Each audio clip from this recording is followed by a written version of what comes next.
तो दोस्तों अब अच्छी बात यह है कि आप मुझे इंस्टाग्राम पे भी फॉलो कर सकते हैं। नमस्कार दोस्तों, आपका फिर से स्वागत है मेरे इस चैनल पे जिसका नाम है स्टडी लवर्स की पाठशाला। तो मैं आप लोगों को टेंस पढ़ा रहा था। इससे पहले मैं एक वीडियो बना चुका हूं, डिस्क्रिप्शन में आपको लिंक मिल जाएगी, अगर नहीं देखी है तो अभी देख लीजिए। तो पिछली वीडियो में हम लोगों ने बात की थी कि टेंस के 3 प्रकार होते हैं, प्रेजेंट, पास्ट एंड फ्यूचर, और इन्हीं 3 प्रकारों को 4-4 भागों में बांटा गया है और टोटल मिलाकर के ये हो गए 4 तिया 12।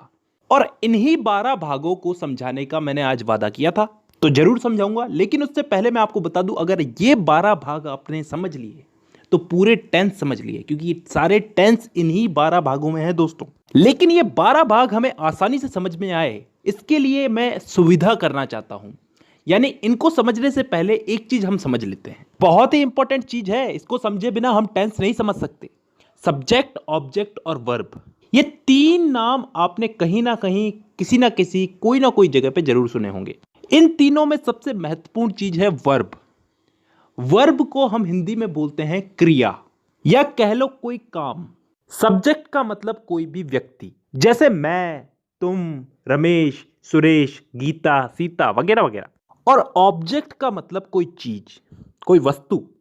अब ये तीनों मैंने बता दिए, तीनों समझ में आने के लिए हमको एग्जाम्पल लेने पड़ेंगे। पहला एग्जाम्पल मैं लेता हूं, मैं फुटबॉल खेलता हूं। I play football. इसमें आई सब्जेक्ट है, फुटबॉल ऑब्जेक्ट है और प्ले वर्ब है, क्रिया है। अब आपने वर्ब की फर्स्ट, सेकंड और थर्ड फॉर्म का नाम तो सुना ही होगा। यह किस काम आती है, समझाता हूं। देखिए, अभी हमारे पास वाक्य है मैं फुटबॉल खेलता हूं, आई प्ले फुटबॉल। इसमें प्ले जो है ये वर्ब है और प्ले वर्ब की फर्स्ट फॉर्म है। अब मान लो इसी की जगह हमारे पास वाक्य होता कि मैं फुटबॉल खेलता था, तो ये फर्स्ट फॉर्म जो है वर्ब की, ये बदल जाती सेकंड फॉर्म में, यानी कि प्ले की जगह प्लेड हो जाता, आई प्लेड फुटबॉल। यहां पे सब्जेक्ट चेंज नहीं हुआ, ऑब्जेक्ट चेंज नहीं हुआ, सिर्फ वर्ब की फॉर्म चेंज हुई। फर्स्ट फॉर्म से वर्ब की सेकंड फॉर्म हो गई, प्ले बन गया प्लेड।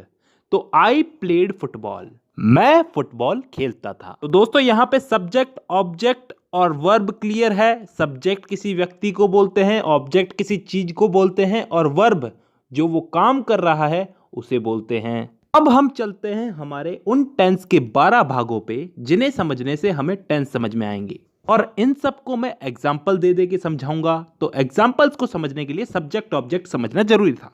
तो अब शुरू करते हैं इन 12 भागों को समझना। अब यार पहले तो ये इंडेफिनेट वाले समझ लेते हैं, प्रेजेंट इंडेफिनेट, पास्ट इंडेफिनेट और फ्यूचर इंडेफिनेट। तो पहले हम समझते हैं प्रेजेंट इंडेफिनेट। हां, तो अब इसको मैं एग्जाम्पल देकर के समझाऊंगा। 3 टाइप के मैं आपको इसमें एग्जाम्पल्स दूंगा, अफर्मेटिव, नेगेटिव और इंटेरोगेटिव। जैसे हिंदी में बोले तो सकारात्मक, नकारात्मक और प्रश्नवाचक। और उसके बाद कुछ इंपॉर्टेंट रूल्स है वो याद करने हैं, उसके बाद ये भाग कंप्लीट। तो शुरू करते हैं। मैं किताबें पढ़ता हूं, आई रीड बुक्स। यहां पे मैं सब्जेक्ट हूं, किताबें ऑब्जेक्ट है और पढ़ना एक क्रिया है, यानी कि वर्ब है। तो सब्जेक्ट आई, पढ़ने का रीड वर्ब रीड और object books, I read books. चलिए इसी को नेगेटिव में बनाते हैं। मैं किताबें नहीं पढ़ता हूं, I do not read books. यहां पे ये डू नॉट क्यों आया ये मैं बाद में समझाऊंगा, लेकिन अभी इतना समझो कि यहां पे आई वही सब्जेक्ट, रीड वर्ब और किताबें बुक्स ये ऑब्जेक्ट। इसी का हम लोग एक इंटरोगेटिव एग्जाम्पल लेते हैं। इंटरोगेटिव यानी कि प्रश्नवाचक। क्या मैं किताबें पढ़ता हूं, डू आई रीड बुक्स। चलिए अब यहीं से ही हम लोग नियम चालू करते हैं। सबसे पहला नियम ये कि यहां पे डू पहले क्यों आया। तो दोस्तों कोई भी वाक्य अगर क्या, कब, कहां, कैसे, क्यों इन शब्दों से चालू होता है तो सब्जेक्ट के पहले, मतलब यहां पे सब्जेक्ट आई है यानी कि मैं हूं, तो इस आई के पहले डू या फिर डज का प्रयोग किया जाएगा। लेकिन यहां पे डू का प्रयोग ही क्यों किया गया, डज का प्रयोग भी किया जा सकता था। तो मैं आपको बता दूं, डज का प्रयोग सिंगुलर सब्जेक्ट के आगे किया जाता है, यानी कि एक वचन। यहीं पे इसी से ही हमारा दूसरा नियम भी निकलता है। मैंने आपको बताया था यहां पे डू नॉट क्यों आया, ये मैं आपको बाद में बताऊंगा, तो अब बताता हूं। देखिए यहां पे अगर आई की जगह कोई सिंगुलर नाउन होता, ही, शी, इट वगैरह, तो यहां पे डज नॉट का प्रयोग होता। और क्योंकि आई एक प्लूरल नाउन है तो इसके साथ डू नॉट का प्रयोग होगा। अब इस आई रीड बुक्स वाले सिंपल सेंटेंस को क्यों छोड़े, इसके साथ भी एक छोटा सा नियम है। इसमें अगर सिंगुलर नाउन हो, ही, शी, इट वगैरह, तो वर्ब की फर्स्ट फॉर्म के साथ एस या ईएस जुड़ता है। जैसे ही goes to college, he reads book. अब इन तीनों के नियम याद हो गए। अब लास्ट दो रूल्स याद करने रह गए इसमें। सिंपल सिंपल से ही है, समझ में आ जाएंगे। देखिए कभी भी कोई वाक्य हु, WHO, हु से प्रारंभ होता है तो उसके साथ कभी भी डू और डज का प्रयोग नहीं होता। उदाहरण के लिए who goes to college, college कौन जाता है। एक और उदाहरण लेते हैं, हु मेक्स अ नॉइज, शोर कौन मचाता है। तो यहां पे हमने डू और डज का प्रयोग नहीं किया। अब एक लास्ट नियम और याद कर लो, कभी भी डू और डज वाक्य में कभी भी डू और डज हेल्पिंग वर्ब के रूप में यूज होता है तो मेन वर्ब के साथ एस या ईएस हटा दिया जाता है। भाई मेन वर्ब तो काम करना ही हो गया, खाता हूं, जाता हूं, पहनता हूं, नहाता हूं वगैरह वगैरह, और ये डू और डज तो हेल्पिंग वर्ब है ना, तो इनके लगने पे एस या ईएस हट जाएगा।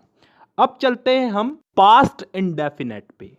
इस वाले भाग में भी हम लोग वही तीन टाइप के वाक्य लेंगे, सकारात्मक, नकारात्मक और प्रश्नवाचक, और उसके बाद इसमें भी कुछ इंपॉर्टेंट रूल्स, और फिर ये भाग भी कंप्लीट। देखिए सबसे पहले तो मैं आपको बता दूं, इस टेंस के अंदर कोई काम हो चुका है, बीते हुए समय में समाप्त हो चुका है, खत्म हो चुका है, उस काम को बताएंगे। देखिए दोस्तों मैं चाहता हूं कि इस वाले टेंस के अंदर आप पहले रूल्स समझ लो, रूल्स के साथ साथ हम एग्जांपल लेते लेते समझते जाएंगे। देखिए इस टेंस का सबसे पहला नियम तो यह है कि यहां पे सकारात्मक वाक्यों में वर्ब की सेकंड फॉर्म लगेगी, सभी प्रकार के वाक्यों में।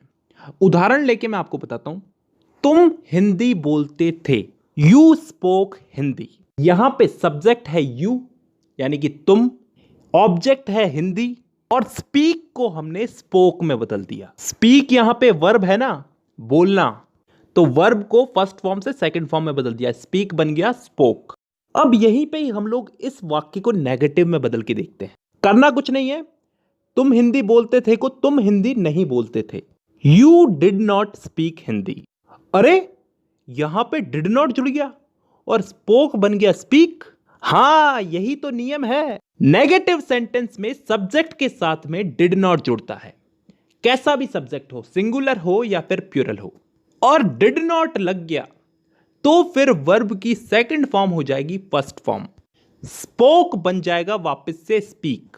देखिए दोस्तों डिड जहां भी जुड़ेगा, डिड जहां भी जुड़ेगा वहां पे सेकंड फॉर्म फर्स्ट फॉर्म में बदल जाएगी। अब इसी को ही हम इंट्रोगेटिव में बदल के देखते हैं, यानी कि प्रश्नवाचक में बदल के देखते हैं। तो कैसे बोलेंगे इसको, क्या तुम हिंदी बोलते थे, डिड यू स्पीक हिंदी। तो दोस्तों अब यहां पे डिड पहले आ चुका है। प्रेजेंट इंडेफिनेट में हम लोग डू डज का प्रयोग कर रहे थे प्रश्नवाचक वाक्यों में, पहले हम डू डज ही तो लगा रहे थे ना, यहां पे हम डिड से वाक्य प्रारंभ करेंगे। डिड यू स्पीक हिंदी, और स्पीक यानी कि वर्ब की फर्स्ट फॉर्म, स्पोक नहीं है यहां पे, स्पीक है, तो स्पीक यहां पे इसलिए आया है क्योंकि डिड लग गया यहां पे, और डिड जहां भी लगेगा वहां पे वर्ब की फर्स्ट फॉर्म आएगी ही आएगी। ठीक है, ये तीनों वाक्यों में तीनों के नियम याद हो गए।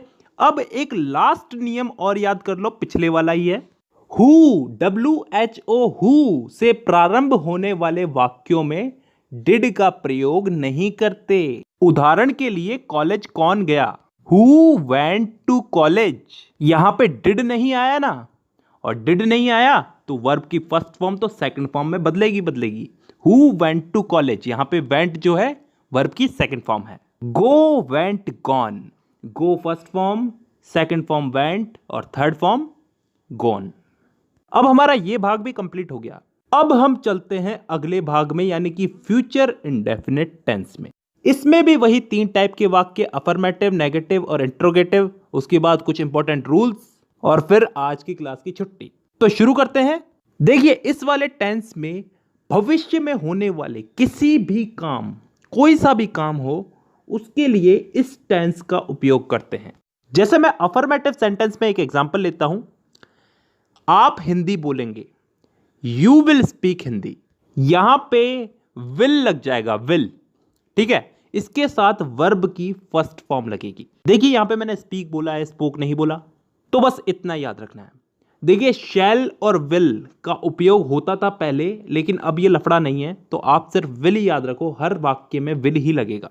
अब इसी को ही हम नेगेटिव में लेते हैं।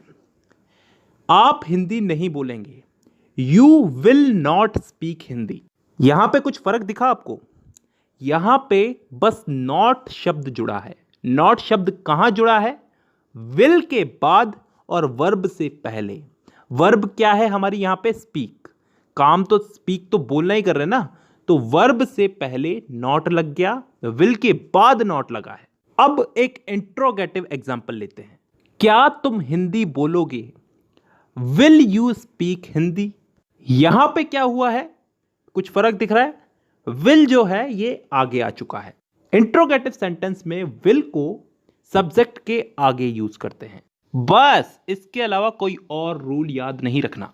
तो दोस्तों आज की वीडियो में हम लोगों ने इंडेफिनेट को कंप्लीट समझ लिया। आज की वीडियो में हमने प्रेजेंट इंडेफिनेट, पास्ट इंडेफिनेट और फ्यूचर इंडेफिनेट समझ लिए हैं। अगली वीडियो में मैं आपको प्रेजेंट कंटिन्यूस, पास्ट कंटिन्यूस और फ्यूचर कंटिन्यूस ये तीनों समझाऊंगा। तो दोस्तों आज की वीडियो में बस इतना ही। मुलाकात होगी आपसे अगली वीडियो में, तब तक के लिए धन्यवाद।